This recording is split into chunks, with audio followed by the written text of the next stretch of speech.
नवरात्र व्रत की कथा। प्राचीन काल में सूर्तक नामक राजा थे। एक बार शत्रुओं ने उन पर चढ़ाई कर दी। परिणाम यह हुआ कि मंत्री लोग राजा के साथ विश्वासघात करके शत्रु पक्ष से मिल गए। इस प्रकार राजा की पराजय हुई और वह दुखी तथा निराश होकर तपस्वी वेश में वन में निवास करने लगे। उसी वन में उन्हें समाधि नामक का वाणिक मिला, जो अपने स्त्री पुरुषों के दुर्व्यवहार से अपमानित होकर वहाँ निवास करता था। दोनों में परस्पर परिचय हुआ। वह महर्षि मेघा के आश्रम में पहुँचे। महामुनि मेघा के द्वारा आने का कारण पहुँचने पर दोनों ने बताया कि यद्यपि हम दोनों अपने लोगों से ही अत्यंत अपमानित तथा तिरस्कृत हैं, फिर भी उनके प्रति मोह नहीं छूटता। इसका क्या कारण है? महर्षि मेघा ने बताया कि मन शक्ति के अधीन होता है। आदि शक्ति भगवती के दो रूप हैं, विद्या और अविद्या। प्रथम ज्ञान स्वरूप है तथा दूसरी अज्ञान स्वरूप। अविद्या अज्ञान के आदि कारण रूप से उपासना करते हैं। उन्हें वे विद्या स्वरूपता प्राप्त होकर मोक्ष प्रदान करती है। राजा सूर्त ने पूछा, देवी कौन है? उनका जन्म कैसे हुआ? महामुनि बोले, राजन, आप जिस देवी के विषय में प्रश्न कर रहे हैं वह नित्य स्वरूपा तथा विश्वव्यापिनी है।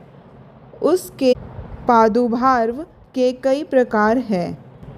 कल्पांत के समय महाप्रलय होती है, उसी समय वे विष्णु भगवान क्षीर सागर में अनंत शैया पर शयन कर रहे थे। तभी उनके दोनों कर्ण कुहारों से दो दैत्य मधु तथा कैटभ उत्पन्न हुए। धरती पर चरण रखते ही वे दोनों विष्णु की नाभि कमल से उत्पन्न होने वाले ब्रह्मा को मारने दौड़े। उनके इस भयानक रूप को देखकर ब्रह्मा जी ने अनुमान लगाया कि विष्णु के सिवा मेरी कोई शरण नहीं, किंतु भगवान इस अवसर पर सो रहे थे। तब विष्णु भगवान को जगाते हुए उनके नैनों में निवास करने वाली योग निद्रा की स्तुति करने लगे। परिणामतः तमोगुण अधिष्ठात्री देवी विष्णु भगवान के नेत्र, नासिका, मुख तथा हृदय से निकलकर आराधक ब्रह्मा के सामने खड़ी हो गई। योग निद्रा के निकलते ही भगवान विष्णु जाग उठे। भगवान विष्णु तथा उनके राक्षसों में 5000 वर्षों तक युद्ध हुआ। अतः में वे दोनों भगवान विष्णु द्वारा मारे गए। ऋषि बोले, अब ब्रह्मा जी की स्तुति से उत्पन्न महामाया देवी की वीरता सुनो। एक बार देवताओं के स्वामी इंद्र तथा दैत्यों के स्वामी महिषासुर में सैकड़ों वर्षों तक घनघोर संग्राम हुआ। इस युद्ध में देवराजा इंद्र की पराजय हुई और महिषासुर इंद्रलोक के स्वामी बन बैठा। अब हारे हुए देवगण ब्रह्मा जी को आगे करके भगवान शंकर तथा विष्णु के पास गए। देवताओं की इस निराशापूर्ण वाणी को सुनकर विष्णु तथा शंकर को महान क्रोध आया।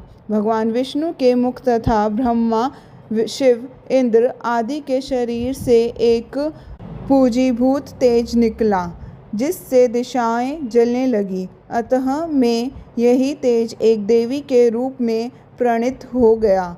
देवी ने सभी देवताओं से आयुध, शक्ति तथा आभूषण प्राप्त कर उच्च स्वर में अट्टहास युक्त गगनभेदी गर्जना की, जिससे तीनों लोकों में हलचल मच गई।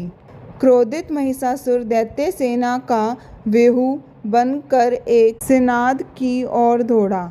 उसने देखा कि देवी की प्रभा में तीनों अंकित है। महिषासुर अपना समस्त बल छल लगाकर भी हार गया, परंतु देवी के हाथों मारा गया। आगे चलकर यही देवी शुभ तथा निशुभ नामक असुरों का वध करने के लिए गौरी देवी के रूप में उत्पन्न हुई। इन सब व्याख्यानों को सुनकर मेघा ऋषि ने राजा सूरथ तथा वाणिक से देवी सतवन की विधिवत व्याख्या की, जिसके प्रभाव से दोनों एक नदी तट पर जाकर तपस्या में लीन हो गए।